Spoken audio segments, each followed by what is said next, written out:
Okay, let's get back to it. This is going to be part 3 of this series to make the moon cactus. Excuse me. Okay, so here we are with our finished phase. We just need to make 2 more rounds to close up this hole. So the way we're going to do that is we've got 18 around. We're going to turn it into 12.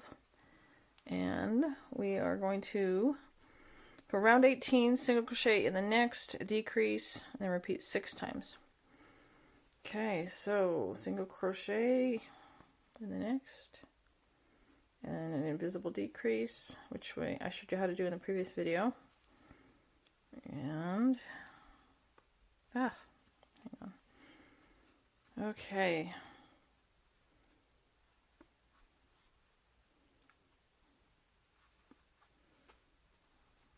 All right.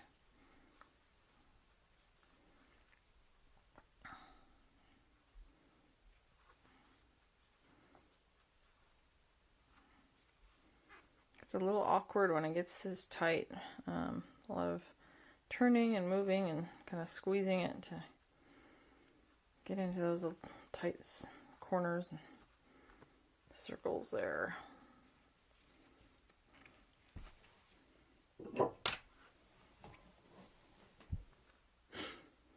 All right, where are we? Let's see. What's that? That was a okay, next one is decrease.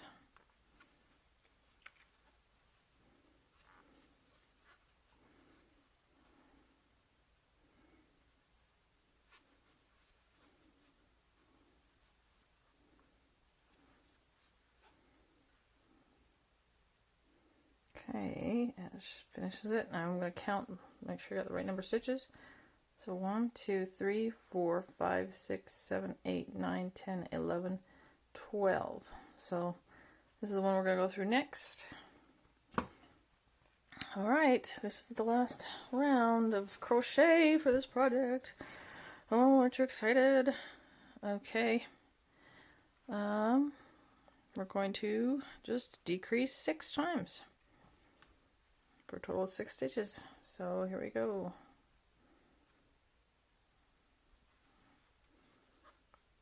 And make sure you keep that tension nice and tight so it matches the stitches around it. Because invisible decreases, they want to widen out. They're resisting they want to pull. You need to really tug them together. Okay, there's the last stitch. All right.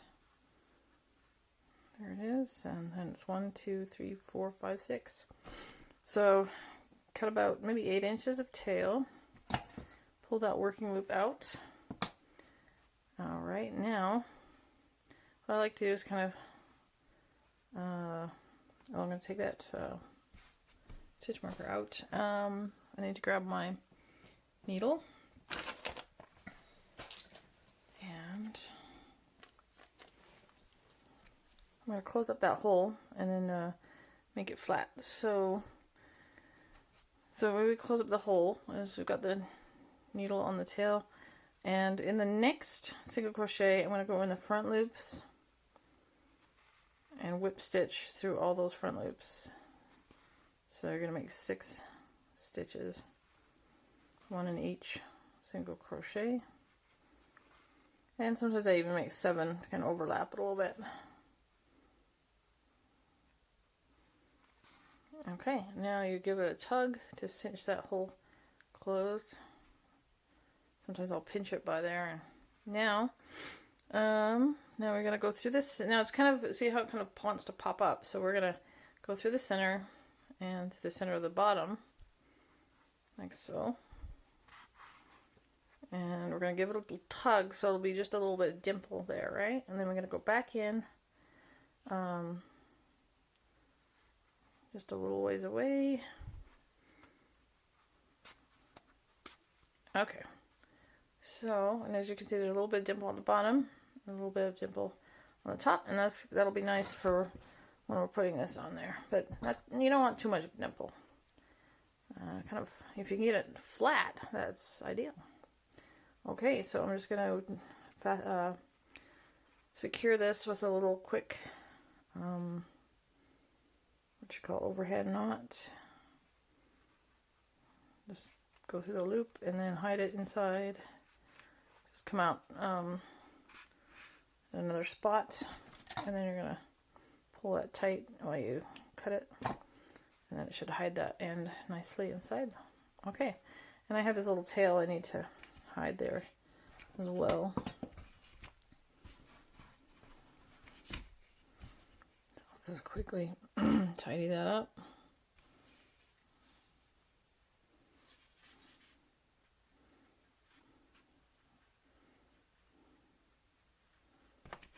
Okay. Okay, very good. All right, so now we're going to need those pins. We're going to do the assembly portion from page 39. To form the trilateral folds of the stalk, you're going to pinch the open end of the stalk with 2 fingers and poke a finger of your other hand on the opposite side to create 3 fins. Then pinch the folds up the length of the stalk. So basically like this. And you want it to be equal. You don't want it to be like that, you know, where you want all the bits to have roughly the same length, and then you're going to pinch it along the length of the stalk like so. And if you even want to, maybe just put a pin in there to kind of keep it in place while you're sewing it on. So let's do that. And I don't need my stitch marker anymore. Let's take that out. Okay, so I kind of shaped that stalk. Now we're going to whip stitch this onto the soil. So I like to put the ending in the back just so that you can't see that little transition. So I'm going to do it like so, with the face in front, and then the kind of the widest part facing forward there. Whatever looks good for you. All right, pin that down with the center of the stalk in the center of the soil.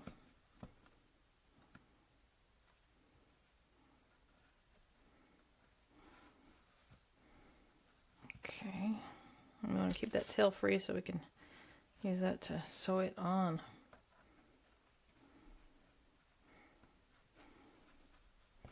Okay, there it is. All right, now I'm going to put that tail onto the needle. All right, now I'm going to go down into the soil, grab a little bit of brown stitching, and then come back up and grab the last round of the green. And just work your way around the last round of that stalk there, and pulling your pins out as you go. So I like to, when I'm attaching it, I like to the open-ended. See, this is an open piece and this is a closed piece, right?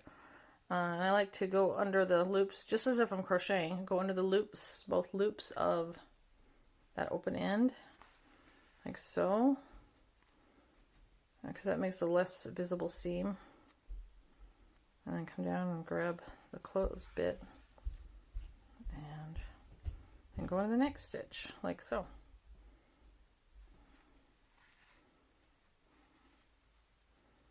I'm going to go straight down and then come out a little further away like that. And if you want a really thorough tutorial on sewing parts together for amigurumi, I suggest going to planetjune.com. She's got excellent videos on sewing parts together. She even breaks it down into different types of parts, like when you have sewing 2 closed parts together, sewing a closed part to an open part, sewing 2 open parts together.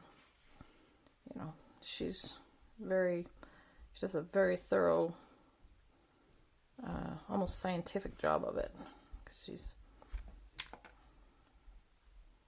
very logical about it.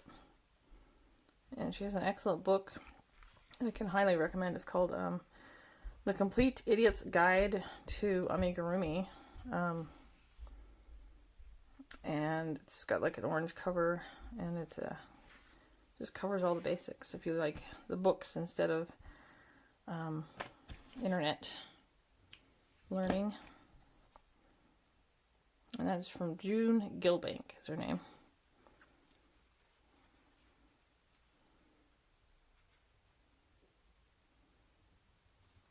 Okay. I just hope I don't run out of tail, and I have to cut some more green, and that kind of slows things down a little bit. It's not the end of the world, but it's a little bit of a hassle.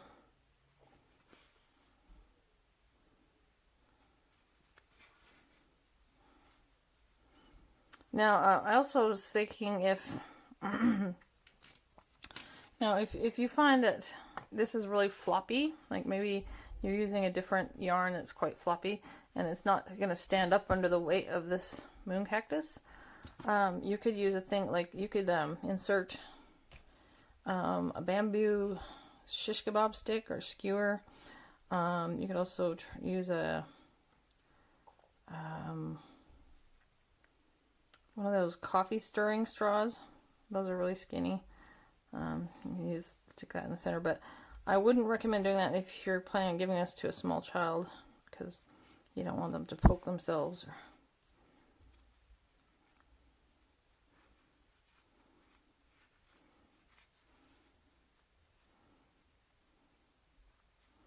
Okay. Now I think I'm gonna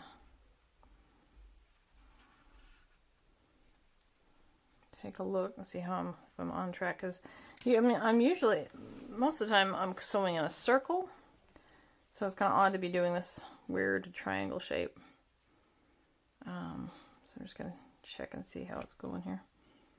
Maybe I'll put that pin back in so I don't get it off course. Okay.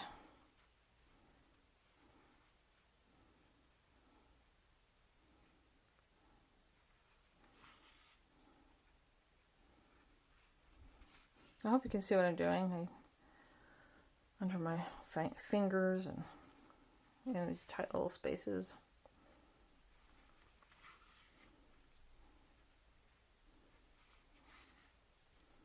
And a lot of folks that crochet, they dislike the sewing part of it, because crochet can be very relaxing and fast, but then they find that sewing these parts together tends to be kind of tedious. But I quite like the sewing part.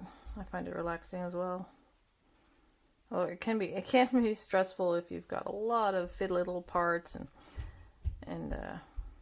if they're not cooperating. But for the most part, I mean, amigurumi is so small and can be done so quickly that the pain doesn't last too long, or the tedium. I did see some. I've seen some Instagram pictures of folks who've made octopuses, and they've, like, all the tentacles are like individual pieces of crochet, like little donut shapes, and they've sewn them all on separately. So for every little tentacle sucker, every sucker on the tentacle, they have to weave in. They have to sew it on, and then they have to weave in two ends. And I was looking at that, just like, wow, that is some real patience there and a lot of handwork.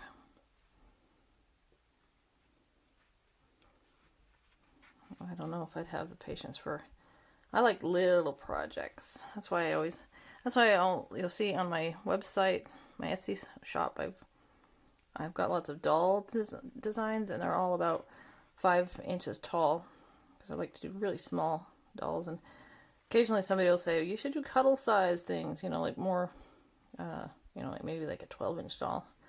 And it's not my bag, baby. Okay, I've gone around, and you can see I've sewn that down to the soil. So let's just secure that, and I'm going to bring it through the bottom to hide the end, like so. All right. Trim that a little bit. Boop. Okay. Now, let's put that moon on top. Woot. Okay, so now I'm gonna, see I've got that tail left over, right? So I just simply pop that up on there, stick a couple pins in, and I'm gonna sew that on there. Oh, it's so exciting, it's almost done. Hey, and if you've stuck with me for this 2+ hours, way to go, thank you. I hope it was useful and helpful.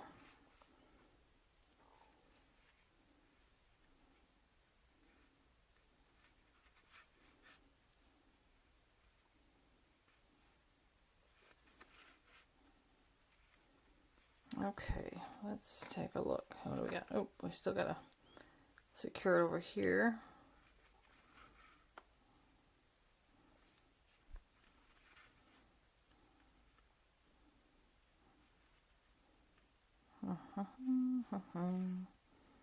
Whoopsie, it's kind of running out of tail there. Let's see if I can make it with this. Only 4 inches of tail left, huh? Kind of one of those, what do they call that? You're racing to the end. Playing chicken, I think I've heard it called, when you're running out of yarn and you start crocheting faster, thinking somehow you can, crocheting faster will give you more yarn to finish with. Okay, that looks pretty good.